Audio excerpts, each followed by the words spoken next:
मणिपुर के थौबल जिले के लिलोंग उशोई पोकपी में आज संदिग्ध आईईडी विस्फोट में असम राइफल्स का एक जवान शहीद हो गया है।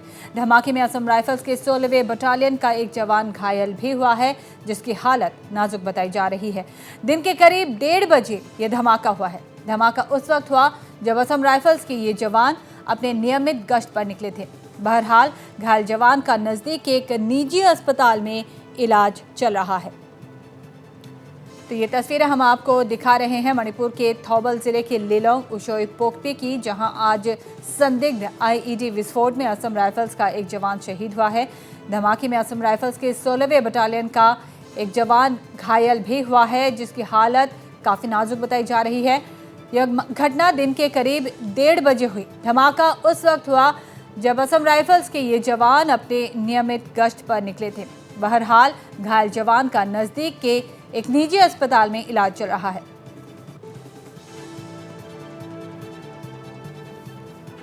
तो इन तस्वीरों में आप देख सकते हैं इस धमाके की दर्दनाक तस्वीरें। मणिपुर के थौबल जिले के लिलोंग उशोई पोकपी की यह तस्वीरें हैं, जहां आज संदिग्ध आईईडी विस्फोट के तहत असम राइफल्स का एक जवान शहीद हुआ है। और इस वक्त हम जुड़ते हैं हमारे संवाददाता शरद चंद्र से वहां की हालिया जानकारी के लिए। शरद, सबसे पहले आपसे जानना चाहेंगे कि फिलहाल वहां की स्थिति कैसी है, किस तरह की वहां सुरक्षा व्यवस्था की गई है? जब से ये आईईडी ब्लास्ट हुआ है, वहां पर मणिपुर पुलिस की तरफ से, थौबल पुलिस की तरफ से एक टीम वहां पर तुरंत ही वहां पर मतलब छानबीन और इन्वेस्टिगेशन के लिए वहां पर पहुंच चुका है। और साथ साथ ये 16 असम राइफल्स जो लिलोंग पोस्ट है, लिलोंग 16 असम राइफल की पोस्ट और जो जहां पर घटना घटी आईईडी विस्फोटक हुई, ये जगह करीब करीब 3 किलोमीटर की अंदर ही है। तो इसीलिए सबसे पहले लिलोंग पोस्ट की जो कमांडर के साथ साथ ये थौबल डिस्ट्रिक्ट की एसपी योगेश चंद्र घटना स्थल पर तुरंत पहुंची और उसने हालात की जायजा ली और आसपास वाले इलाका में खोजबीन चल रहे। हालांकि जहां पर जो ब्लास्ट हुआ है, ये एक फुटहिल की एक पहाड़ इतना ज्यादा बड़ा तो नहीं है, लेकिन छोटा पहाड़ की इलाका है। वहां पर जा करके वहां पर कौन हो सकता है और किस तरीके से विस्फोटक किया गया, उसकी सभी खोजबीन चल रही है। हालांकि हमने योगेश चंद्र थौबल एसपी से बात की, उन्होंने इतना ही कहा कि एक की मौत हुई है और एक की उनकी चोट लगने के कारण वो अस्पताल में भर्ती है। इतना ही कहा उन्होंने कहा जब इन्वेस्टिगेशन जब लगभग खत्म होने के कगार पे आएंगे तो उन लोग कुछ बताने की स्थिति में होंगे। और इसी बीच में दर्शकों को ये भी बताना चाहूंगा, कोई भी उग्रवादी संगठन ने जो घटना घटी उसकी अभी तक तो कोई जिम्मेवारी नहीं ली है।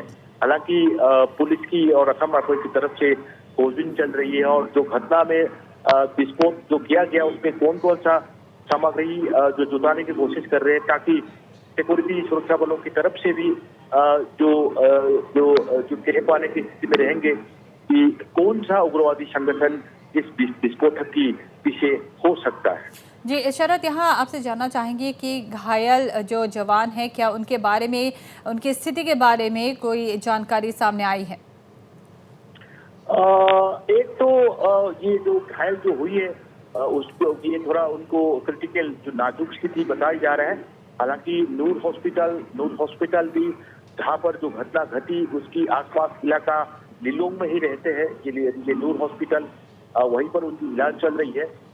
डॉक्टरों का कहना है कि उनका हालत स्थिर है, हालांकि थोड़ा सा नाजुक बताई जा रहे हैं। और उनकी नाम जो घायल जो हुआ है उसको राइफलमैन पिंकू दास त्रिपुरा के रहने वाले हैं, उसे उसकी पहचान किया गया। और जो जिसने जो शहीद हुई जो 16 असम राइफल की जवान जो है, ये वांगशु, ये अरुणाचल प्रदेश के रहने वाला है। हालांकि जो ऑफिशियल जो प्रेस रिलीज जो असम राइफल्स की तरफ से जो निकलना था उसके लिए हम अभी इंतजार कर रहे हैं। PRO असम राइफल्स की तरफ से जो भी घायल और जो शहीद हुई नाम, उनकी सब नाम मिलना और घटना कैसे हुई और किस की उग्रवादी संगठन की जो हाथ हो सकता है, ये असम राइफल की तरफ से ऑफिशियली अभी तक कोई प्रतिक्रिया नहीं आई है। उम्मीद करता हूं कि हम लोग कुछ ही देर बाद उनकी तरफ से कुछ न कुछ प्रेस रिलीज हमें मिलेंगे।